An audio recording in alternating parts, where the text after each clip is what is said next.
Professor E. P. Sanders in his book, The Historical Figure of Jesus, page 63 to 64, declared, "We do not know who wrote the Gospels. Present evidence indicates that the Gospels remained unfitted until the second half of the 2nd century. I have summarized this evidence elsewhere. The Gospels as we have them were quoted in the first half of the 2nd century, but always anonymously. Authors' names suddenly appear about the year 180. Profesor Sanders menandaskan, kita tidak tahu siapa yang menulis Injil-Injil. Bukti-bukti yang ada menunjukkan bahwa Injil-Injil tetap tidak memiliki nama sampai sekitar tahun 150-an. Saya telah memeriksa bukti-buktinya di mana-mana.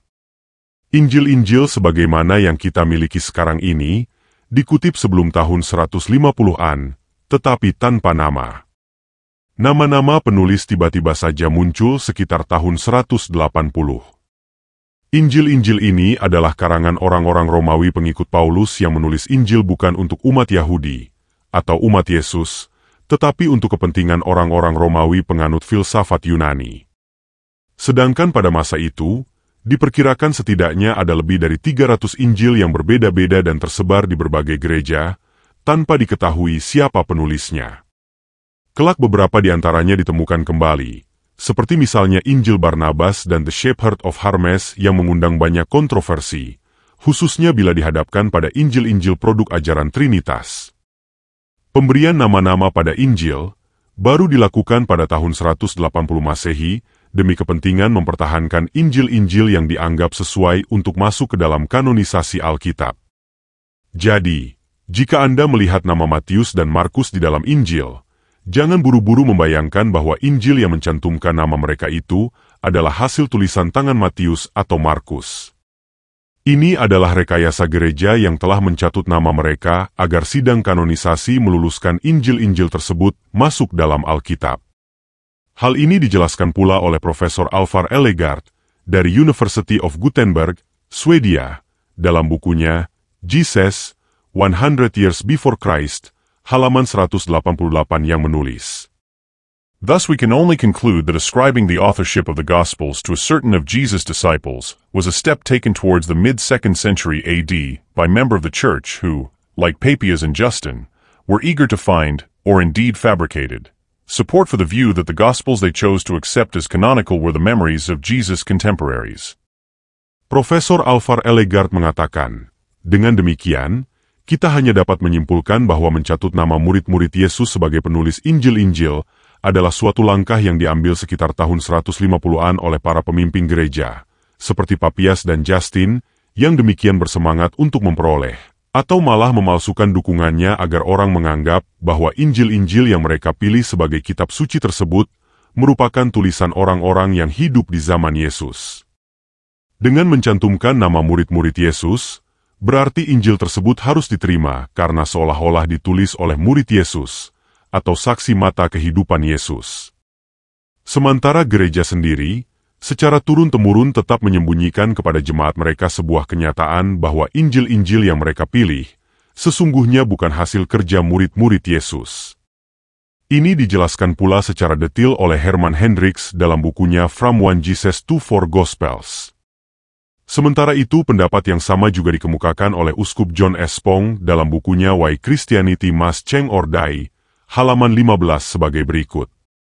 I contended that the authors of the Synoptic Gospels, Matthew, Mark, and Luke, were not eyewitnesses, nor were these Gospels even based primarily on eyewitness memories of the life of Jesus.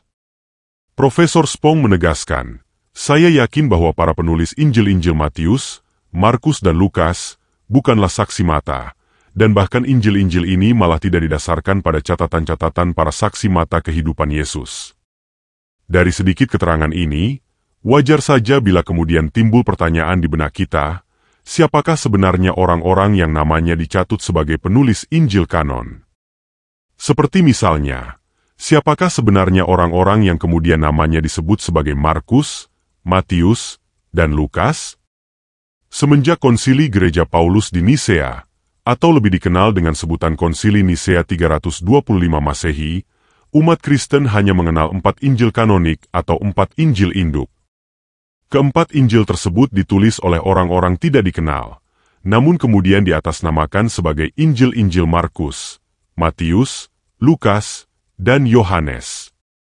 Namun sejarah telah membuktikan bahwa keempat penginjil yang namanya dicatut ini pun ternyata sama sekali tidak pernah dekat, bahkan tidak pernah mengenal Yesus secara pribadi. Seperti halnya Markus yang tidak pernah mengenal Yesus, demikian pula Matius.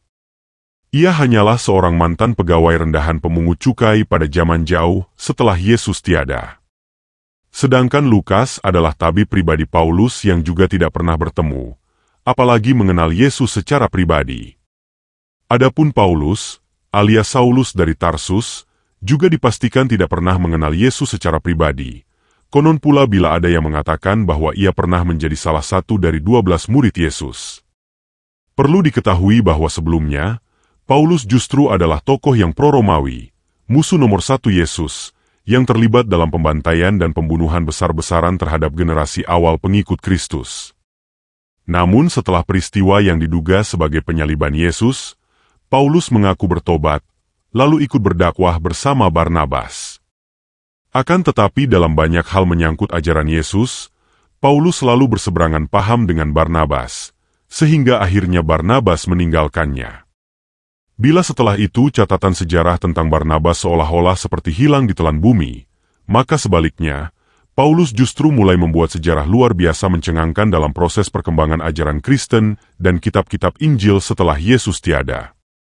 Jika kemudian Anda bertanya, siapakah sebenarnya Barnabas? Barnabe atau Barnabas adalah salah satu di antara 12 murid Yesus yang pertama, yang dalam Al-Quran disebut sebagai kaum Hawariyun. Ia adalah murid termuda Yesus. Nama aslinya Yosef, atau Yusuf. Lahir di Siprus, dari suku Yahudi Lewi. Nama Barnabas diberikan oleh Yesus kepadanya karena sifat-sifatnya yang dapat diartikan sebagai si pelipur lara, atau si pemberi peringatan. Ia lebih mengenal dan lebih dekat dengan Yesus dibandingkan dengan keponakan Yesus sendiri, yaitu Markus. Barnabas dipercaya telah menuliskan ke dalam sebuah kitab, pokok-pokok ajaran Yesus sesuai perintah dan petunjuk yang diperolehnya langsung dari Yesus sendiri. Di belakang hari, kitab ini dikenal sebagai Injil Barnabas, kitab yang lebih dapat dipercaya sebagai warisan Yesus yang berisi ajaran-ajaran beliau yang sebenarnya.